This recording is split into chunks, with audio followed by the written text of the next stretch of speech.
Hey, it's Amethyst Virgo. So I'm sorry if there's some noise in the background. My air conditioner is on. It is hot over here. So if you get annoyed by background noise, feel free to click off, but hopefully you stay. So I'm going to wrap up the Through the Houses series by talking about Taurus. So I began the Through the Houses series 7 months ago, and I'm finally done. So we're going to jump through talking about Taurus through the houses, but also I want to remind everybody to check out all the other signs. A lot of times people will ask me about, well, I have an empty house, but I have Gemini on the cusp of my 4th house. What is that? What could that potentially indicate? So take a look at the whole playlist and get some insight. Feel free to check out my Shopify link if you need any specific chart attention or services. So Taurus. I do think that a lot of times there's certain signs that I feel we don't always get to the deepest part of the sign. We hear a lot about certain signs. We hear, okay, is Pisces sensitive, and Virgo is a perfectionist, and Taurus is stubborn. And, we kind of, sometimes I feel like in astrology, like it kind of stops there. We don't really dive deep into the actual psyche of each sign, which is really what astrology is about. So what I really want to talk about here, and sometimes it's the signs that aren't the most extroverted that people misunderstand the most. I do believe that the signs that don't have as much, they're not showing everything, people kind of don't understand fully the motivation. So with Taurus, we have to remember that this is Venus. I'm looking over at my notes, of course. So Venus, we know rules Libra. We talked about Libra. But when Venus is the ruler of Taurus, when we're thinking of Taurus as a sign, we're thinking of indulging in our pleasures. What is it that we like? What is it in life do we actually feel satiates us? And sometimes with Taurus energy, we could be talking about sensuality. We could be talking about music and creativity and the sensual feeling of, being something that is relating to something we enjoy, right? Because remember, Taurus is related to the body and the senses as well. Sometimes we kind of forget that. Taurus energy, yeah, we could talk about the stubborn nature and the fixed nature and the practical nature of Taurus, but there also is this very Venus quality to it that I think sometimes gets lost in translation. Now, also, I would say this is a sign that kind of knows its likes and dislikes the most. I'm going to be honest. I think Taurus energy is more of that. No, I don't like that. No, I'm not going to try it. No, I know what I'm, right? And sometimes I think it's good for knowing what you're going to expect. And that's why I think that certain signs, they actually have more to offer than we say. I think with Earth energy, sometimes we all want to know what we're going to get, right? We want to know what we're going to expect. And I think with Taurus, whether you like it or not, you kind of know that this person's not going to budge on X, Y, and Z. And it can help with this kind of dependable energy. But just like we know this idea of it being the bull, there is a side to Taurus that if you disrupt Taurus's sense of comfort, there's going to be some consequences. So, but I definitely think that like Taurus energy is more in tune with its own essence, what its own needs are, similar in a way to Cancer, but Cancer, it becomes more of the emotional need to feel, feel comfort and to feel that you are at ease, right? But also with Taurus, I think it's about the environment. Cancer might like to feel comfortable or feel welcomed or feel appreciated or feel loved and nurtured in their environment. Taurus, it's about the everything, what something smells like, what it tastes like, what they feel, right? What they hear, which is why Taurus is associated with the throat and the voice and singing and music. And anything that's pleasing to the eye or the ear or the senses is Taurus energy. So let's jump into the houses. So if you have Taurus rising, there's a whole rising video. If you are you just have Taurus in the 1st house, I would say that you definitely can see someone responding to life in a very steady, concrete way. Their response level is not always going to be something magnificent or something over the top, but what you'll tend to see is that you'll have someone who must do something instinctively, and it has to do with their ability to feel safe, to feel that there is a plan, to feel that something must be done. I know a Taurus rising person, and when something comes up that could frazzle someone, and you can tell they're frazzled, there's more of a planning. There's like okay, well, now I have to do this. Well, now I have to do that. Oh, this is going to take a while. Taurus is the master builder. So Taurus energy is really good at understanding how long something may take. Okay. Understanding there's a process to things, right? So understanding that there's a process helps, with the Taurus being in the first house, the person kind of identify more as someone who has to do something that leads to some type of result, but they want to get something out of it, right? Taurus energy, you have to understand, it's an output for an input to gain, to get. But remember, Taurus is not necessarily trying to just get and grab and get from other people. We have the opposite energy that we can sometimes see with Scorpio's ability to consume, and we get Taurus's energy to needing to produce, needing to get something worked on, needing to get something done. Now, depending on the degree, depending on aspects, could you see Taurus energy that is a little bit lackadaisical, doesn't move very fast? Yes. Now, that's what I said. Taurus is good with their own timing. There's an internal awareness within Taurus energy, especially when we're thinking of first house energy and the body and the ability to kind of just instinctively know. So sometimes people will get upset with Taurus energy, especially Taurus first house, because you embody this, and people can be like, well, why don't you just move a little faster? Why don't you just get this done? So Taurus in the first house cusp, though, you can see these are people who kind of have like an ability to be kind of infallible. Let's see what else I said. They can, there's a plan for structure, not a very emotional response, but knows how to sometimes tackle problems in a very practical, methodical way, right? If you ever heard someone talk who is a very Taurus heavy person, first house, they identify heavy with like talking through how they're going to process something, how they're going to get something done. I think sometimes it can put people at ease. I think that you see this also with the opposite sign of Scorpio, the respond to crisis. Well, Scorpio is more, I'm going to take control of the situation. Taurus is a little bit slower to be like, wait, let me pause. Let me figure out how we need to structure and build this out. If you see something like Mercury in the first house, you sometimes can have a person who kind of is very adamant in being clear in what they think and their opinions. Now, you have to understand that with Venus, we can sometimes pinpoint Taurus as, well, they're stubborn, they don't listen. There has to be more of an appeal to this person's sensibility, right? You when you're dealing with fixed energy, they've already created their own reality. So Taurus has already created what it knows or what it thinks or what it is.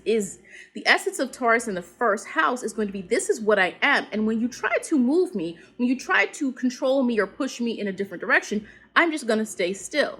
What you sometimes have to do is come around to the Taurus person. You have to allow them to see that you're a safe option, right? So sometimes even relationships, people cannot understand that, especially people who have like a sun in the first house, Taurus energy, of that person's locked in identity, locked in sense of who they are, can sometimes feel like they're going against you, but you have to understand it's their core essence of who they are. And Taurus doesn't like to betray itself all that much. So if we're dealing with Taurus in the first house, it's typically what you're going to get.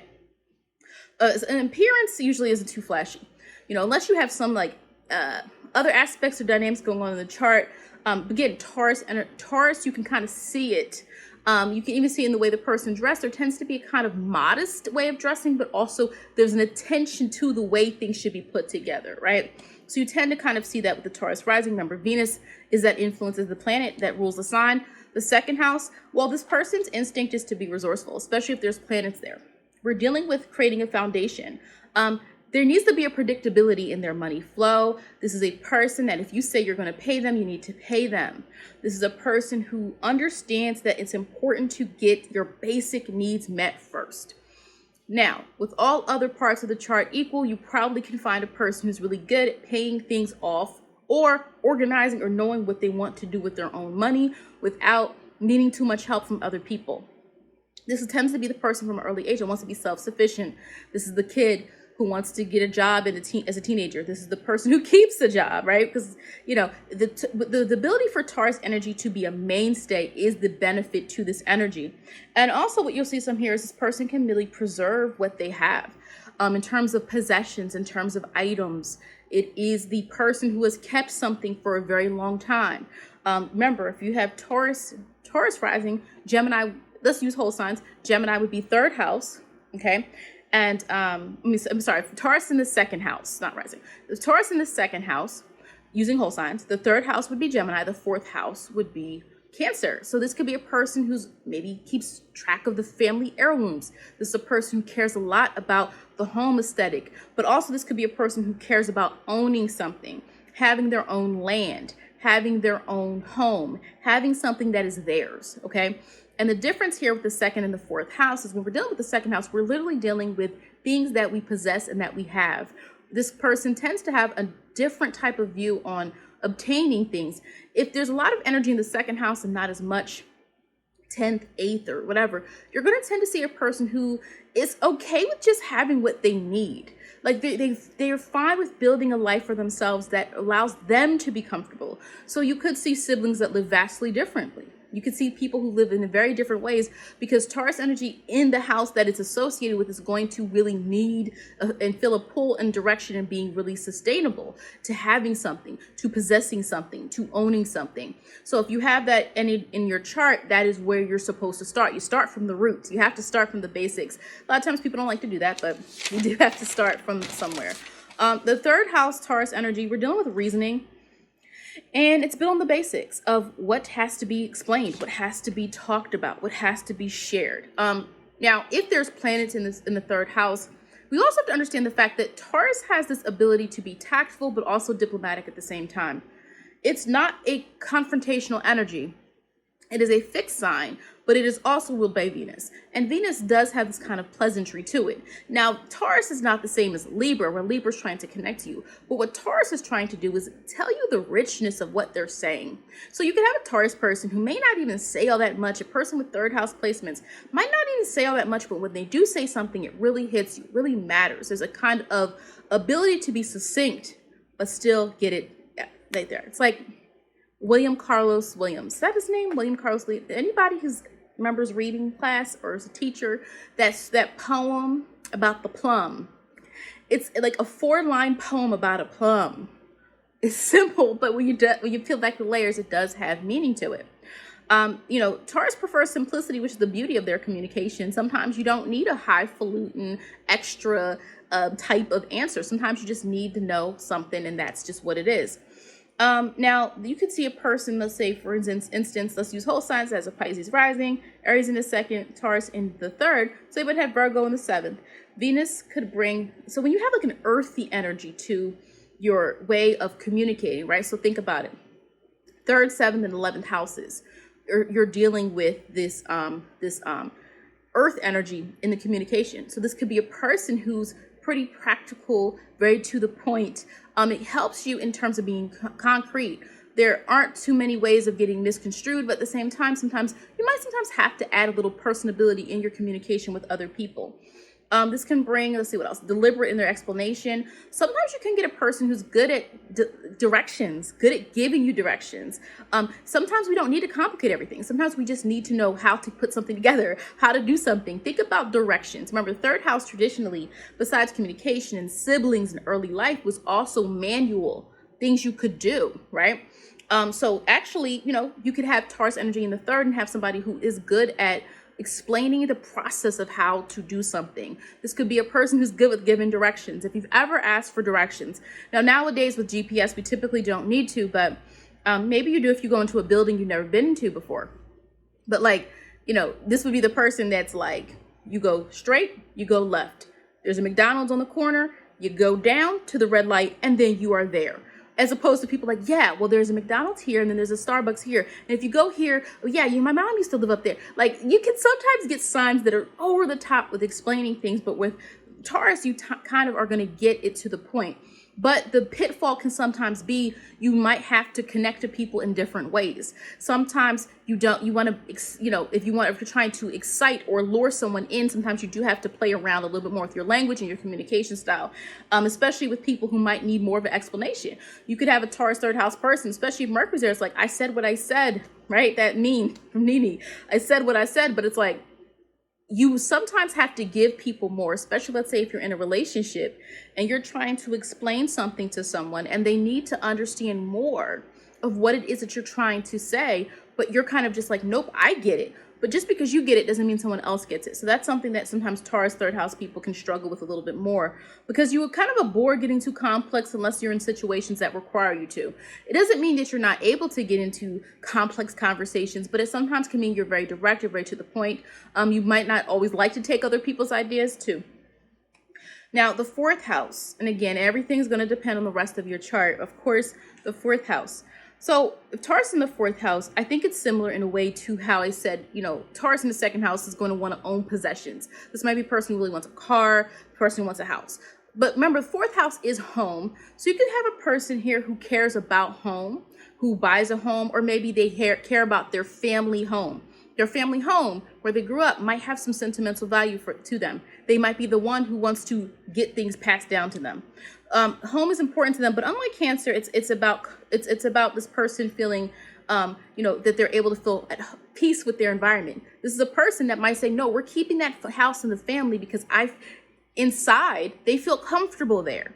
They care about the possessions. They care about the clock on the wall. They care about the carpet. They care about the memories, right? So the fourth house, we're getting memories. Once we put Taurus there, right? Taurus is thinking about the value of the home, the value of what things are, right? Now, again, we have to understand astrology has many, many layers to it. And this is why when we start with the basics, right? This is the basics. When we do a chart interpretation, we look at your whole chart, we see the themes, all right? So when you see the themes, what you can sometimes see is like, oh, this could even be a person who's really good with real estate. If they have Mars and Taurus in the fourth house and other placements that set them up to be good at selling houses, right? So it doesn't always literally have to mean that the fourth house is going to mean you're a lovey-dovey person with your family, but for most people there are themes there, but that's just one example that I like to give. Again, I do think you'll see typically a person who cares about the environment, who cares about what their home looks like, who cares about what the area around them. And you probably need to be at a place that is kind of peaceful. You don't really like chaos or drama in your inner life. What else did I say? A person who is self-aware about their own needs.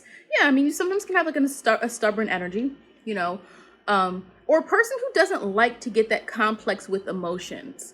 A person doesn't like to get as deep, as intense as they could be, because we have to remember, if the fourth house is here, let's use whole signs. If they have fourth house, Taurus, Scorpio, 10th house, you get deep and complex in your career. Right? You channel that energy. My thing with the opposite signs, right? You channel that energy, but with the 10th house, what you have to understand is like, sometimes we channel the energy we should be putting certain places into other areas of our life, but we really need to bring it home full circle because Taurus in the fourth house can be very dependable, very loyal to their family, very much, I got to do what I got to do. I said I was going to do it. I'm going to make sure, but sometimes can get stuck in, I don't want to do that, or that's not what I want, or I feel this way. And because they're not willing to dive in and drill into how they truly feel, because Taurus energy isn't really into complex feelings all that much. Now, again, if you're a Scorpio, you have Scorpio placements, other places, then we know that there's aspects going on there and you're going to feel the pull in both directions. But in general, we're going to see that's probably not going to be it, especially this person's likely going to be an Aquarius rising, right? So this person has a reasonable or rational understanding of emotions, can sometimes be quite logical and practical, and maybe helping other people see, oh, it's not that big of a deal. No, it's okay. But sometimes might need to go a little bit deeper. Does not lead from a sense of emotions for sure. All right, now let's see what we got going on. Fifth house. Well, let's see the fifth house. All right, the fifth house, I always tell people usually, if you have Taurus in the fifth house cusp, it's very important for you to find what you're good at and just do it over and over and over again. Routine becomes very, very important once we start hitting the areas of our life where we can start to see ourselves be successful. The fifth house is where we go to gain confidence. It is where we go to show what we are good at, the sun, shine, right? And so when we're dealing with Taurus in the fifth house, a lot of times people here's what you have to be careful with Taurus energy. You can either be like working steadily, building up, or you can become a little despondent, lazy, right? Lazy energy. And this is not an affront to Taurus energy. It's simply because Venus rules Taurus. And sometimes if Taurus does not feel comfortable, it's not going to do something. We'll talk about that with the sixth house. Other signs can be in that placements have that same thing too. Sometimes you can see Pisces, you can see Libra. Libra will always make you feel like they're doing something. That's a little different thing. But Libra's a little bit different with that. But with Taurus energy, it has a lot of potential. So when you see Taurus in the fifth house, it's a person who, you got to find what you value about yourself. And that is your talent. That is what you're good at. Start with the core. When we see predominant Taurus energy, you have a lot of Taurus in your chart. You have midheaven you have North Node or something with Taurus, it is very important for you to find your foundation. A lot of times in this day and age, people get caught up. Everybody wants to be everything. You want to be an entrepreneur. You want to be an influencer. You want to be this. You want to be that. You want to be following online. I know people who are successful in their career. I know people who work in offices and people who work in buildings and people who work in schools and people who work in hospitals and people who work in law. There's so many different ways that a person can spread their impact. But the problem sometimes is we see someone's Instagram or social media, they're listing and there's 45 things they are. And it's like, you feel like you can't compete. Taurus in the 5th house, find what you're good at and just do that over and over again. You're going to see that you shine in that regard, especially if you have the sun there or Jupiter there or something in that magnitude. What else did I say about the 5th house? Yeah, a million hobbies doesn't tend to work for you like it might Gemini or Aquarius, right? Air energy can kind of pick a lot of things up and do that. So it's really important for earth energy when it's in the 5th house. Do what works over and over and over again. And the thing about it is some people get confused by that. Doesn't mean you keep doing the same exact thing. It means you build up, you stack. Anyone who's into tarot, it's like the 8 of Pentacles card. You build up, right? Now, also, you want to define what you care about because that's going to be what you're good at. And at the same time, the rest of the chart is going to see, is that something you rely on too much? So while I just said to focus on what you're good at and you kind of stay stuck in your ways, right? Or you could sometimes see people whose interests are things that are relaxing, things that are calming. This could be a person who, remember, the body is important to Taurus. This could be a person who likes, massages. This could be a person who is into even some type of yoga. So here's the thing, like, you know what I mean? Like it's going to be a little bit different than like the competitive energy of fire in the 5th house. So the 5th house can also be the things that you like to do that make you feel good, that make you feel at ease as well, or confident. But sometimes you can see activities there, but also at the same time, creativity. So it's kind of like Taurus in the 5th house has to find what makes you feel comfortable, what makes you feel good, what takes all those things that life is directing at you and helps you feel at ease. But the thing that I want to say before I moved on was this is kind of different than Cap. Capricorn 5th house can restrict themselves a little bit. Great with goals. The goals are fun to Capricorn the 5th house. But Taurus sometimes, if you aren't doing what I've said, not like I'm saying everything, but if you don't, what sometimes can happen is, like I said, Venus likes to relax and Venus can relax too much.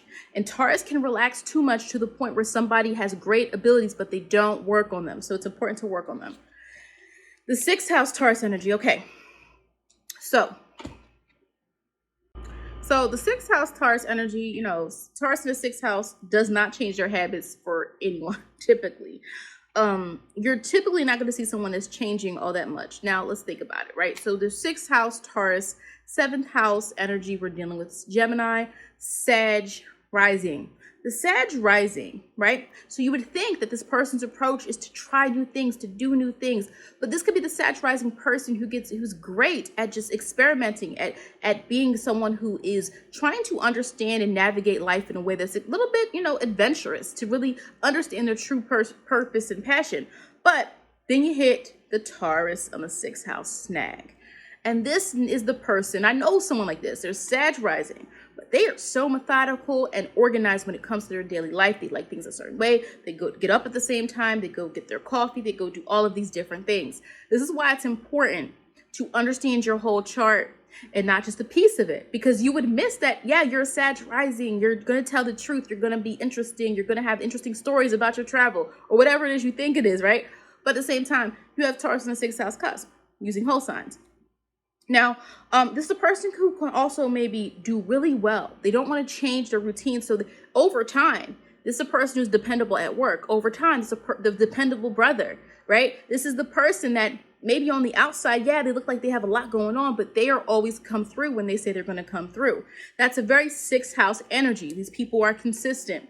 Now, sometimes what you can have, sometimes this is a person who may get stuck in trying to find a sense of comfort. They're constantly always trying to do things in a way that is safe. It's safe to have a daily routine. We all have a daily routine of some magnitude. However, if there is a planet in that 6th house aspecting any of the other planets in this person's chart, and this person is supposed to take more risks in life and be a little bit more spontaneous, right? You're going to start to see that some things go down that are a little bit different for this person. It's important for you to know your signs and know what cusps are and all that, but also realize when you can stifle yourself too much. So this is where I said the rising is not the sun. So sometimes you can see a person's approach in life and assume a lot about them. But if this person has Moon and Taurus in the 6th house, they actually need routine. They thrive off routine. Trying to change this person's routine out of nowhere, you have to ease them in a little bit more, right? This is not a person that you want to spring something randomly on. Now, which is why they have the Gemini descendant sign, where they can learn from someone else how to be a little bit more free spirited in terms of, not latching onto things as much, right? Now, what you can sometimes see, this is going to be really important for anybody who's a parent, who's become a parent in the past couple years, because the Uranus and Taurus transit means your child has Uranus and Taurus. And if your child has Uranus and Taurus in the 6th house, they're always going to be trying to figure out new things. Because remember, Uranus and Taurus wants stability. It wants continuity. It wants to know what to expect, to build up, to have the resources. But Uranus is forcing us to, all of us, to transition in ways where we have to experiment, try new things out. There's an area of our life where we are in some way in our transit being a little bit more, open to new opportunities and new responsibilities. So that is something to keep in mind, this idea here. Now, typically though, this is where you will get a person who is responsible, who can be trusted usually to get things done. Now, again, you have to look, because Taurus, so on the cusp, where is Venus in the chart? Because you could see a different dynamic based on where Venus is in the person's chart. But typically 6th house Taurus, you thrive, you need a routine. Even if you don't think you do, you do. Now, the 7th house, obviously this is the Taurus descendant, means you're a Scorpio rising. I have a whole video about that. Check out the the descendant ascendant video. Just to keep it short though, because I already did a video about this. If you are a Scorpio rising, you've probably felt a lot that life is always happening to you. There's a lot of things constantly that you have to kind of respond to. And these are kind of like more deeper, emotional, catastrophic, sometimes chaos. It's like, there could sometimes feel like chaos is all around you and somehow you're in the thick of it, or somehow you're in charge of trying to fix it, even when you don't feel like having to do that. But the reality of it is, Taurus on that cusp, what it does is you learn how to calm down. You learn how to deal with situations without always getting emotionally attached to it. You learn how to sometimes just get things done, how to receive things, how to work for something and simply exchange it. Not worrying about power as much as really getting to the nitty gritty of you do something, you work towards it, and now you have it. Because sometimes Scorpio energy, as powerful and encompassing as it can be, can get really stuck in that mode of trying to obtain and gain and get and get. And sometimes Taurus energy can show you how you can still get and gain from simplicity, from relaxing, from looking at the beauty of the world instead of looking at all the harshness and the emotional turmoil that sometimes can occur. Now, 8th house Taurus. So the 8th house Taurus is, typically I think you're going to see a simple approach to building intimacy, right? This requires the person to look at it and view it in a very different way.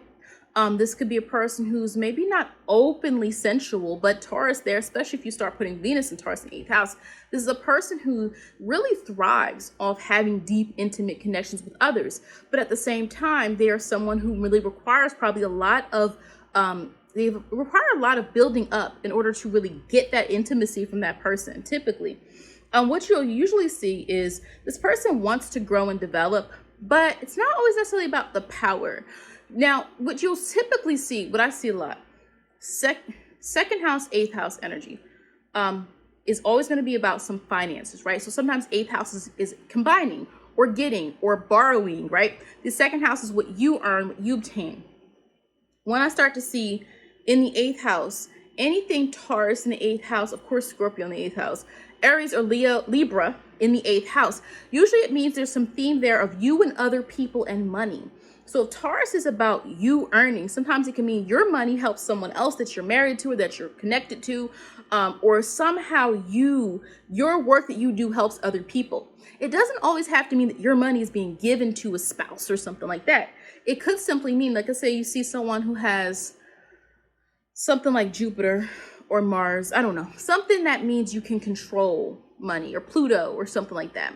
You wouldn't have Pluto in Taurus. Cut that out. Cut that out. You could see a person that has predominant energy in the 8th house, having Taurus there, but they're good at helping other people figure out their own money, figure out their financial situation.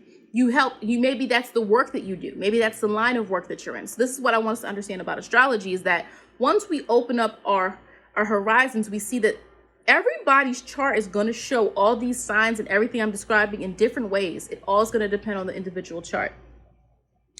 So yes, usually there's themes around money here.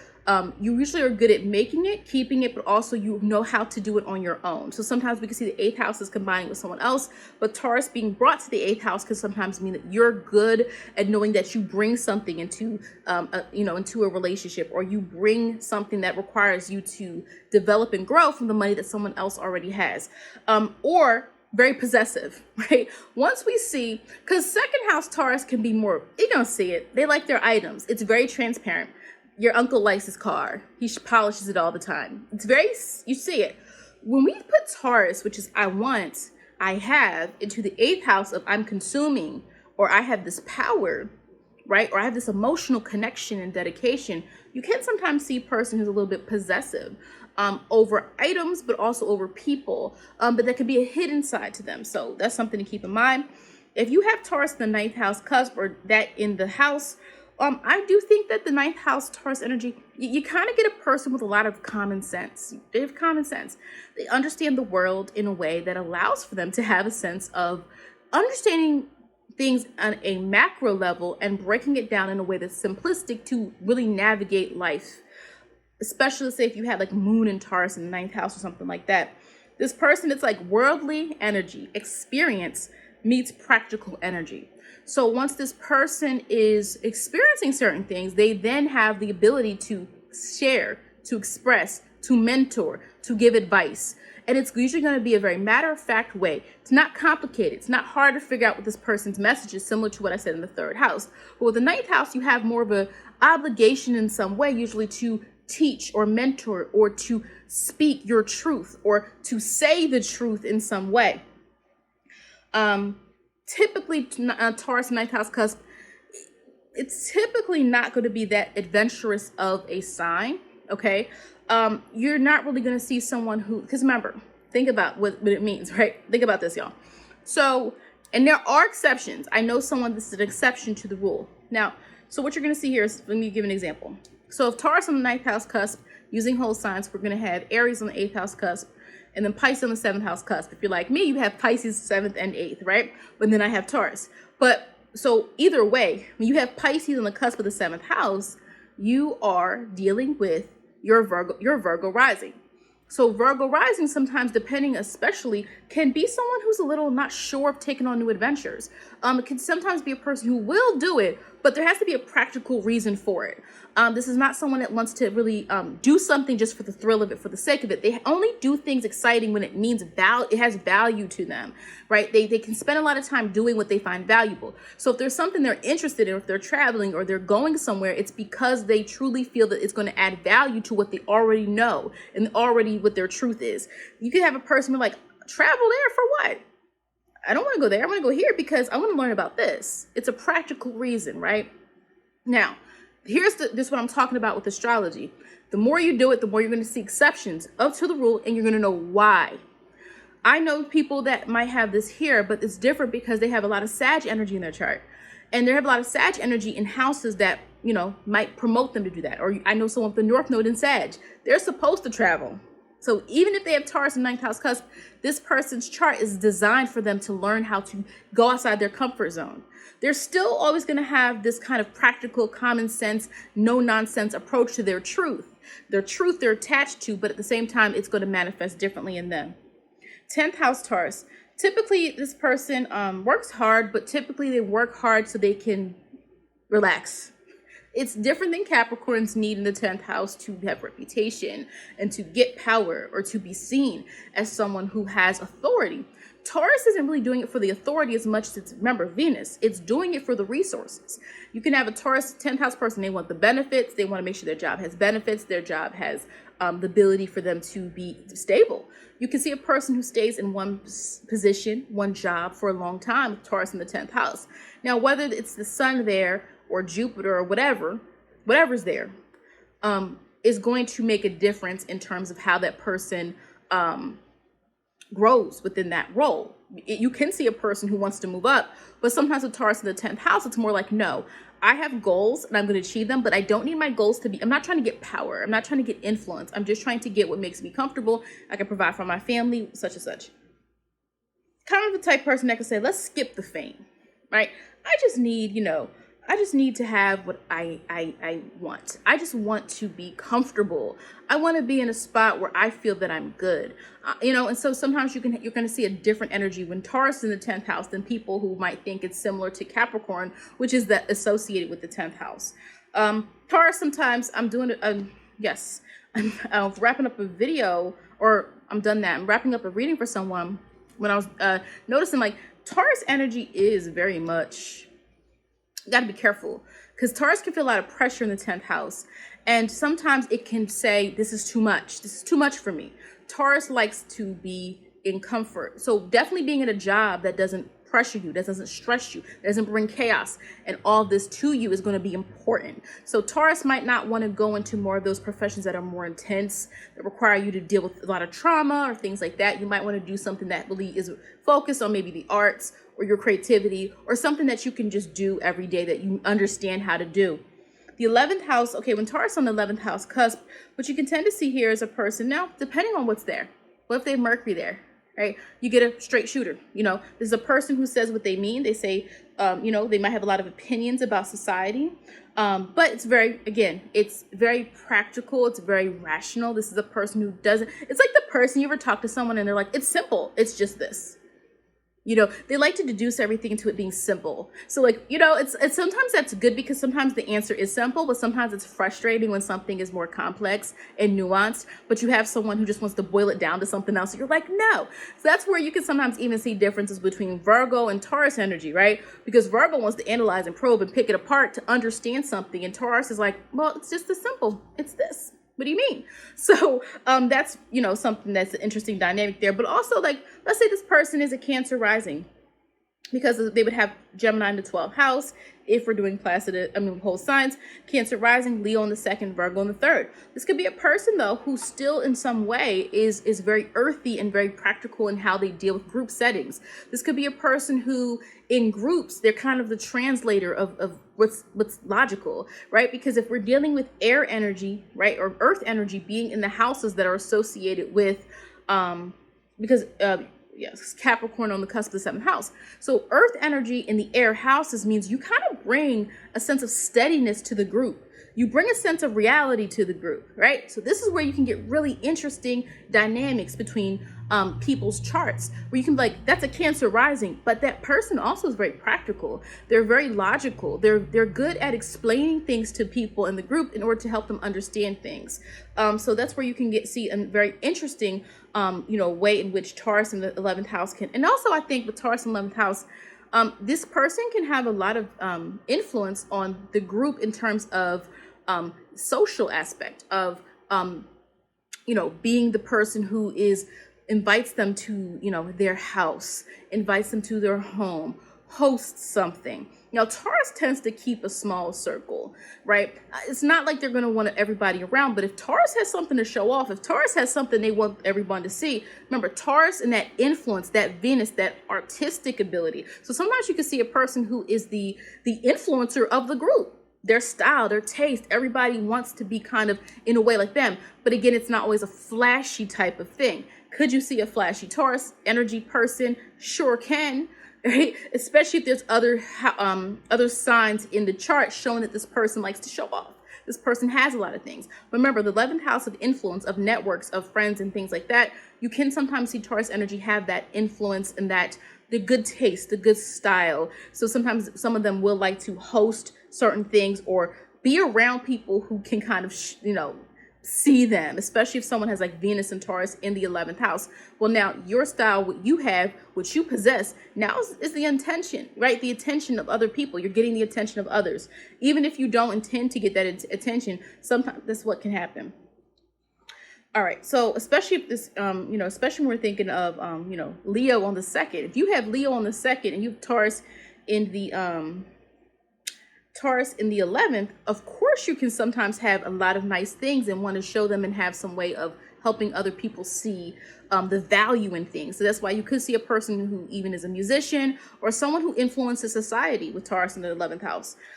Now, let's move on to the 12th house. Always interesting there. So if you have Taurus in the 12th house, okay, what I would say is we have to understand that Taurus is about value, and Taurus can be about creativity, and Taurus is about doing what makes you feel comfortable, right? And so when Taurus is in the 12th house, sometimes I would say that this is a way to see your own value. Whatever's in your 12th house, it's difficult sometimes for you to really manifest or see that energy for what it is.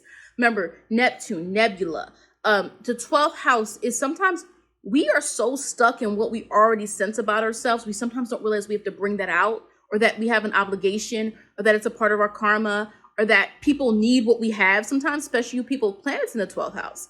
It's really not meant for, it's not meant just to sit there. There's some part of you that has to give back, but you have to first be comfortable and see the reality.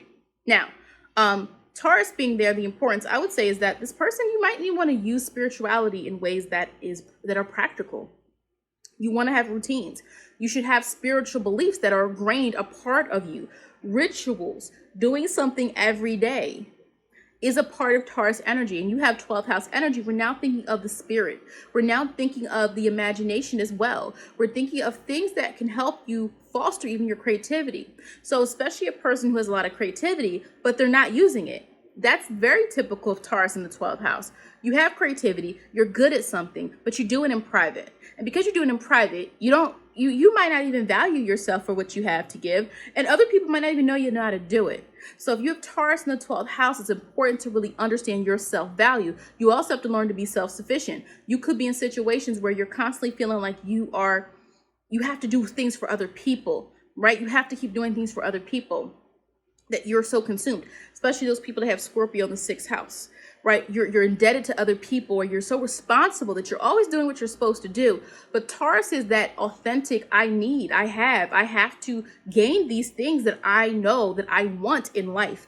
And it's not always about material objects or being materialistic. And I know sometimes Taurus, the 12th house, especially planets, people get concerned about that.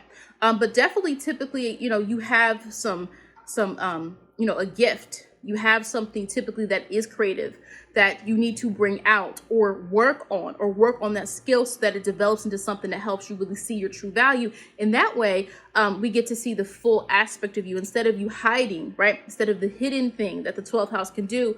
Taurus understands, even if you don't think something's a big deal, that's a typical thing.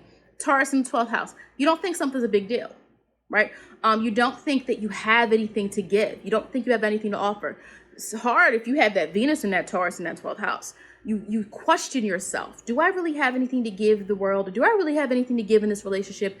I don't really know. And so you want to make sure that you really empower yourself with understanding your true core aspect of what you need, but also through what you need, you'll also be able to understand what you have to offer and to give.